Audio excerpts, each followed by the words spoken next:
2024 റിലീസായിട്ടുള്ള കൽക്കിക്ക് ശേഷം ഏകദേശം ഒരു 1.5 വർഷത്തിന് ശേഷമാണ് ഒരു പ്രഭാസ് സിനിമ റിലീസാവുന്നത്. രാജാ സാബ് റിലീസായിട്ടുണ്ട്.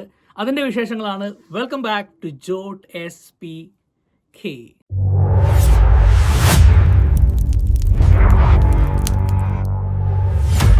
മാരുതി സംവിധാനം ചെയ്ത ദ രാജാ സാബ് ഇന്നാണ് റിലീസായിട്ടുള്ളത്. പക്ഷെ ഇന്നലെ ഈ സിനിമയുടെ ഒരു പെയ്ഡ് പ്രീമിയർ എന്ന് പറഞ്ഞ പരിപാടി ഇവിടെ ബാംഗ്ലൂർ നടന്നിരുന്നു. 9:30 മണിക്കാണ് ഞാൻ ഈ സിനിമ കണ്ടത്.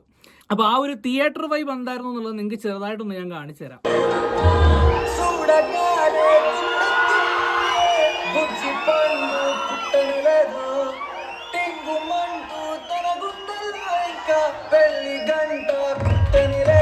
ഇനി രാജാസാബിലേക്ക് വരുമ്പോൾ രാജാസാബിന്റെ USP നമ്മളെ സ്വന്തം പ്രഭാസ് അണ്ണൻ. കാരണം ബാഹുബലിക്ക് ശേഷം പ്രഭാസ് അണ്ണൻ എന്ന് പറഞ്ഞു കഴിഞ്ഞാൽ നമ്മളുടെ ചങ്കാള്. പ്രഭാസിന്റെ ഒരു പടം തിയേറ്ററിൽ ഇറങ്ങുമ്പോൾ അത് തിയേറ്ററിൽ തന്നെ പോയി കാണണം എന്ന് ആഗ്രഹമുള്ള കുറേ പേരൊക്കെ കേരളത്തിലുണ്ട്. ആ ഒരു കൂട്ടത്തിൽപ്പെട്ട ഒരാളാണ് ഞാനും. അപ്പോൾ അതുകൊണ്ട് തന്നെയാണ് ഫസ്റ്റ് ഡേക്ക് മുമ്പേ തന്നെ ഞാൻ തിയേറ്ററിൽ പോയി പടം കണ്ടത്. പ്രഭാസിനെ വെച്ച് നോക്കുമ്പോൾ ഇപ്പോഴും എനിക്ക് തോന്നുന്നൊരു കാര്യം എന്താ വെച്ച് കഴിഞ്ഞാൽ, ആ ഒരു ബാഹുബലിക്ക് ശേഷം പ്രഭാസിനെ ഒരു അത്യാവശ്യം നല്ല വൃത്തിയായിട്ട് കാണാൻ പറ്റിയൊരു സിനിമ എൻ്റെ ഒരു അഭിപ്രായത്തിൽ ഇപ്പോഴും സലാറ് തന്നെയാണ്. കാരണം ഈ സിനിമ എടുത്തു കഴിഞ്ഞാലും പ്രഭാസിൻ്റെ മുഖത്തിന് ഒരുപാട് പ്രശ്നങ്ങളുണ്ട്. ചില സീനുകളിലും ചില ഷോട്ടുകളിലൊക്കെ വലിയ കുഴപ്പമില്ലാണ്ട് ഫീൽ ചെയ്യുമെങ്കിലും ചിലതിനകത്ത് പ്രഭാസിൻ്റെ മുഖത്ത് ഒരുപാട് CG കമ്പ്യൂട്ടർ പണികൾ ചെയ്തിട്ടുണ്ടെന്നുള്ളത് വളരെ എവിഡൻ്റ് ആണ്. ഇപ്പം ചിലത് നോക്കുമ്പോൾ വലിയ കുഴപ്പമില്ല, ചില സീനിലൊക്കെ നോക്കുമ്പോൾ മുഖം ഒരുമാതിരി പ്രൊപ്പോർഷനൊക്കെ മൂക്ക് ഇങ്ങനെ മുഴച്ച് നിൽക്കുന്ന പോലെയൊക്കെ നമുക്ക് ഫീൽ ചെയ്യും. പിന്നെ പ്രഭാസ് ഈ സിനിമയിൽ സാധാരണ ചെയ്യുന്ന പുള്ളിയുടെ ആക്ഷൻ പരിപാടികളും പുള്ളിയുടെ ഡിനോസർ പരിപാടികളൊക്കെ മാറ്റി വെച്ചിട്ട് കോമഡി കുറേ കാലം മുമ്പൊക്കെ പുള്ളി ചെയ്തിട്ടുള്ളതാണ്, അത് പിടിക്കാൻ വേണ്ടി ശ്രമിച്ചിട്ടുണ്ട്.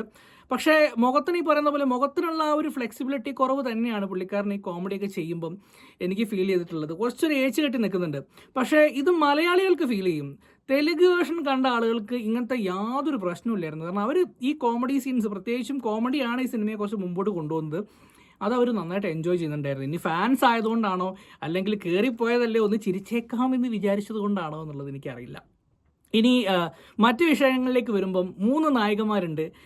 എന്തിനോ വേണ്ടി തിളയ്ക്കുന്ന സാമ്പാറായിട്ട് തന്നെയാണ് എനിക്ക് തോന്നിയത്. കാര്യം പ്രത്യേകിച്ച് ഒരു പണിയില്ല, കാര്യമായിട്ട് മേനി പ്രദർശനം, പിന്നെ അവർ ആ ഒരു ഐ ക്യാൻഡി ആയിട്ടുള്ള നമ്മുടെ മാളവികയ്ക്കൊന്നും ഇതിൻ്റെ ഒരു ആവശ്യമില്ല എന്നാണ് പേഴ്സണലി എൻ്റെ ഒരു അഭിപ്രായം. പക്ഷേ പുള്ളിക്കാരി കൊണ്ടേ തലവെച്ച് കൊടുത്തിട്ടുണ്ട്, നിധി അഗർവാൾ തലവെച്ചിട്ടുണ്ട്. പിന്നെ ബോളിവുഡിൽ നിന്നുമുള്ള സഞ്ജയ് ദത്താണ് വില്ലൻ. സഞ്ജയ് ദത്ത് ഉണ്ട്, ബോമൻ ഇറാനി ഉണ്ട്, അങ്ങനെ കുറേ ആക്ടേഴ്സ് ഉണ്ട്.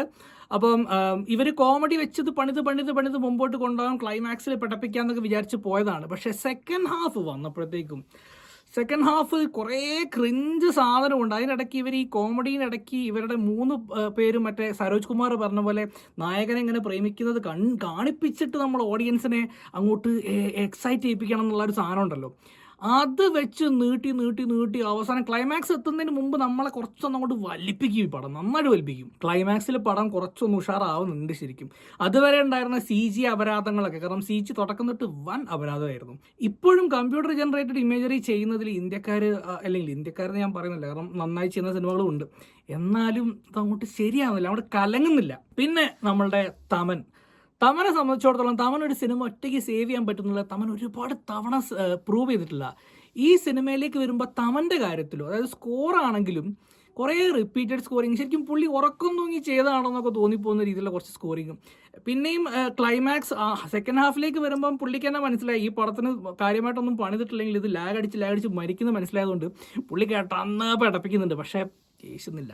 അപ്പം മൊത്തത്തിൽ പറയുകയാണെങ്കിൽ ബിലോ ആവറേജ് എക്സ്പീരിയൻസ് ആയിരുന്നു ഈ സിനിമ. ഇതിൻ്റെ one of the main reasons for this particular thing is that ഈ പടത്തിൻ്റെ ഡ്യൂറേഷൻ 2 മണിക്കൂർ 58 മിനിറ്റാണ്. പിന്നെ ഒരു വലിയൊരു കാര്യം കൂടെ പറയാനുണ്ട്. നിങ്ങൾ ട്രെയിലറിൽ കണ്ട കുറേ സാധനങ്ങൾ ഈ പടത്തിനകത്തില്ല. അതായത് ട്രെയിലറിൽ നമ്മൾ പ്രഭാസിൻ്റെ വേറൊരു വേർഷൻ, അതായത് പ്രഭാസ് സഞ്ജീതത്തിനെ പോലെ ഇരിക്കുന്നൊരു വേർഷനൊക്കെ കണ്ടിട്ടില്ല. ആ സാധനമൊന്നും ഈ പടത്തിനകത്തില്ല. പ്രഭാസ് ഫാൻസിന്, അതായത് പ്രഭാസിനെ വല്ലാണ്ട് അങ്ങോട്ട് ആരാധിക്കുന്ന ആളുകളുണ്ടെങ്കിൽ അവർക്ക് തിയേറ്ററിൽ പോയി കഴിഞ്ഞാൽ ഈ പടം അത്യാവശ്യം വർക്കാവും. അതും ഈ പറയുന്ന പോലെ മലയാളം അല്ലെങ്കിൽ ബാക്കിയുള്ള ലാംഗ്വേജസിലേക്കുള്ള ആ ഒരു വേർഷൻ കാണാതെ ഇതിൻ്റെ ഒറിജിനൽ വേർഷൻ കാണുവാണെങ്കിൽ കുറച്ചും കൂടെ നിങ്ങൾക്ക് എൻജോയ് ചെയ്യാൻ പറ്റുമെന്നാണ് എനിക്ക് ഫീൽ ചെയ്യുന്നത്. അപ്പോൾ ദാറ്റ്സ് ഓൾ ഫ്രം ജോട്ട് SPK. Will meet for the next episode. Hopefully it will be Jananayagan. By.